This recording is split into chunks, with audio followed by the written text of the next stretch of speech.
Carol Ofori, East Coast Radio. And of course, October is International Breast Cancer Awareness Month. And this week's Woman's Crush is a story that will literally take your breath away. Imagine stepping into the biggest professional role yet as the CEO of a national company. At the same time, you're diagnosed with an aggressive form of breast cancer.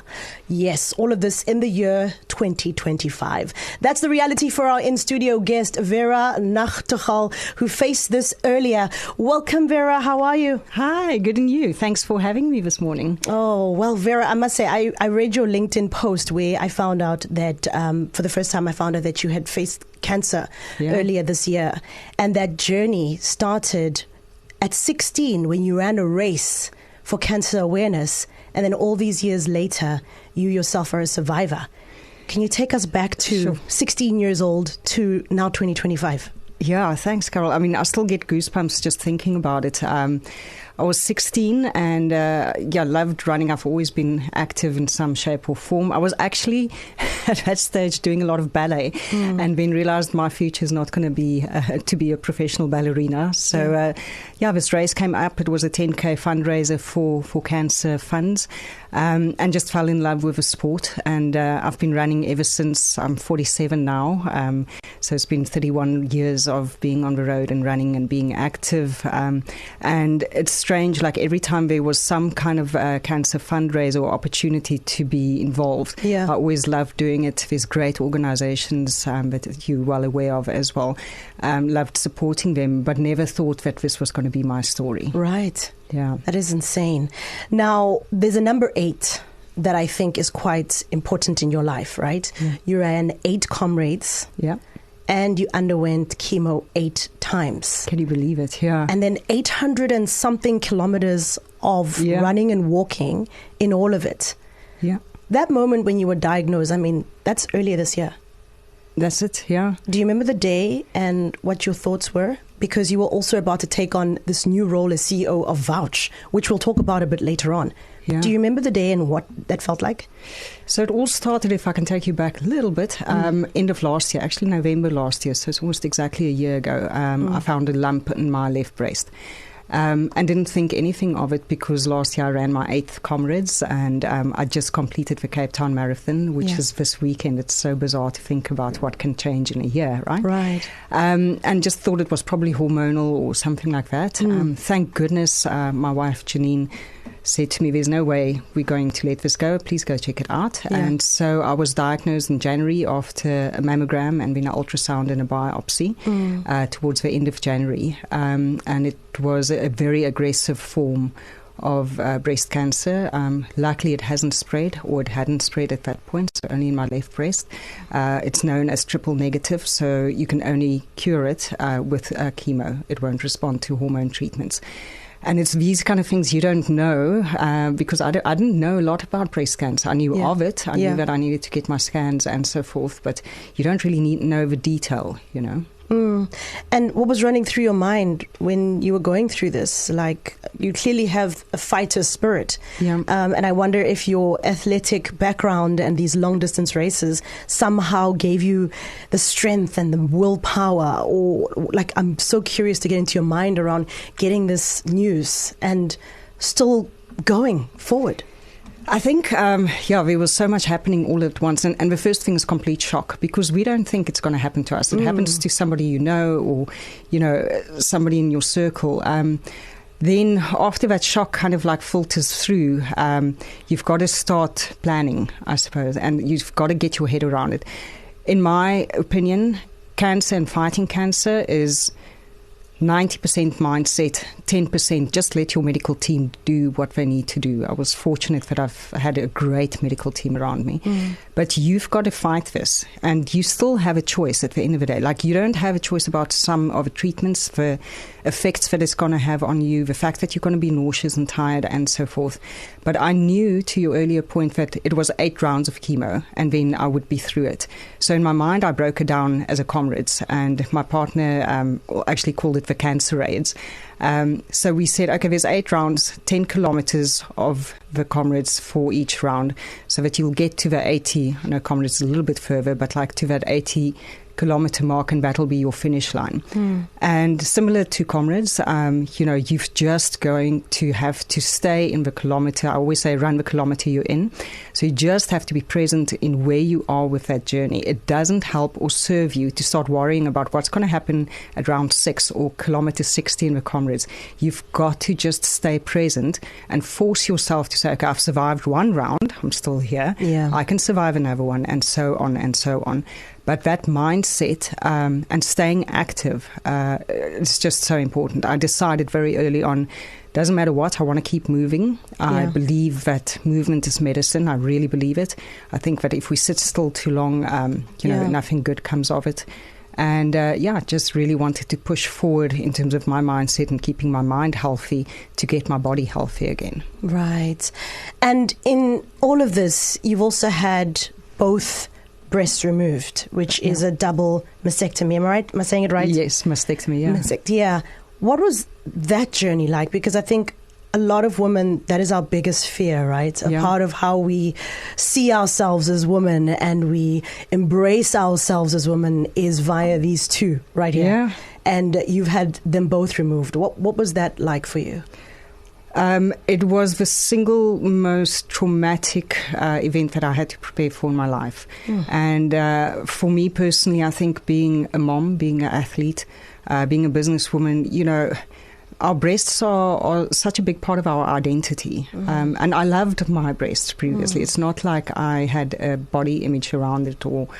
And I think then the realization comes that that is the route that's going to save your life.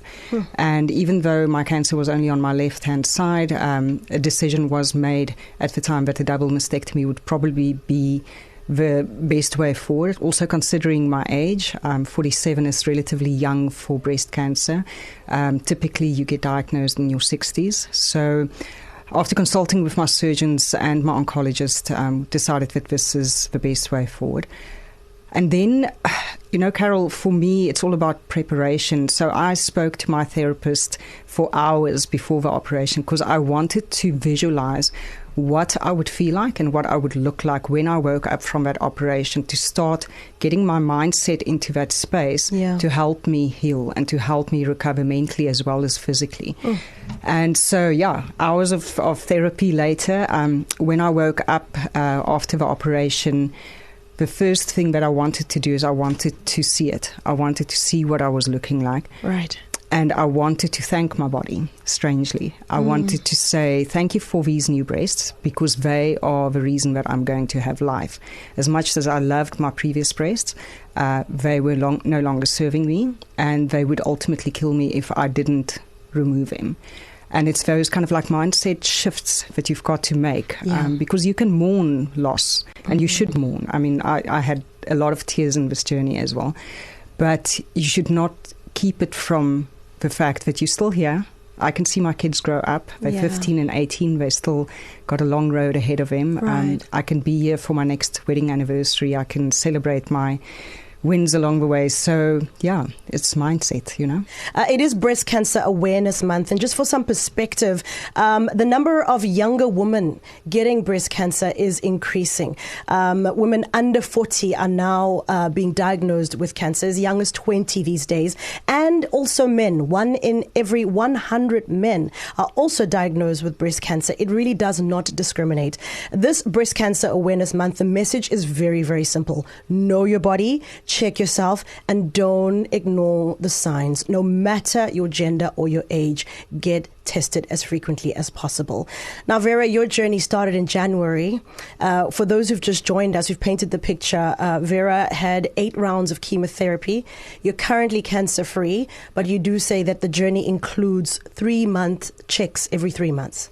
Yeah, so for the next year, every 3 months, and then from there, the intervals will get a little bit longer. Yes. But I don't think cancer is something that you're ever done with. I think even if you're healed and even if you're healthy, I've got this thinking of if you are a saved one, you have to save one and pay it forward. I think it's so important to raise awareness. I've got this beautiful opportunity at the moment where I can have conversations around creating the awareness, and not just the screening awareness, but really the awareness around what happens when you get the worst news. Yeah. And the fact that you will be traumatized and you will be shocked. There's no two ways about it. Make sure that you've got people around you that you trust that can help you think there in the beginning.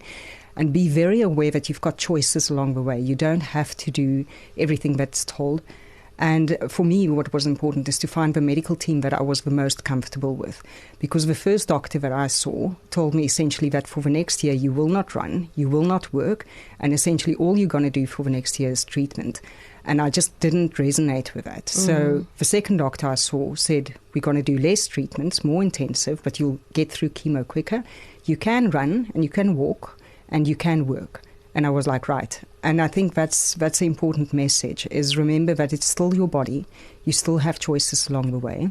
And you don't have to do anything that you're uncomfortable with. And please do not Google or YouTube. Yeah, no, Google if your toe is hurting. Because you will be traumatized. Yes, no, Dr. Google's the worst doctor ever.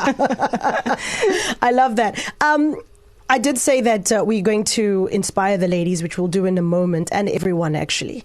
But Vouch is the new business that you are CEO of. For someone who's never heard of Vouch, What is Vouch? Just so we have a picture. So vouch.co.za is a website essentially where we make it very easy for you to get in touch with a financial advisor. Okay. The options that you have on the site is to look at insurance products, and we're also working on products beyond that, like investments and so forth. Yeah. But what makes us different is that we put you in touch with a human advisor at the end of this journey that can then give you options, and you can compare a range of insurance products from various insurers. So we're not tied to one insurer only. Right. And also our advisors come with experience, so they can talk you through your options, look at your life and see what's best suited to your lifestyle. And I really think the big difference here is we say we're the best of both worlds. So our upfront journey is digital to make it very easy for you to book a meeting with our advisors. But on the other side, we are all about heart and human connection. I don't believe that when you're stuck next to the side of the road at 11 p.m. And you have a car accident, that you want to talk to a chatbot. That's the point where you want to talk to a human.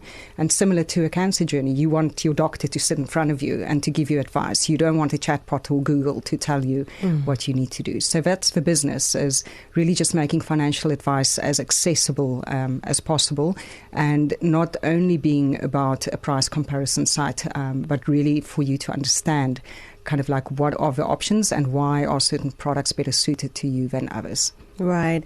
And I love how you tied it into your journey, right?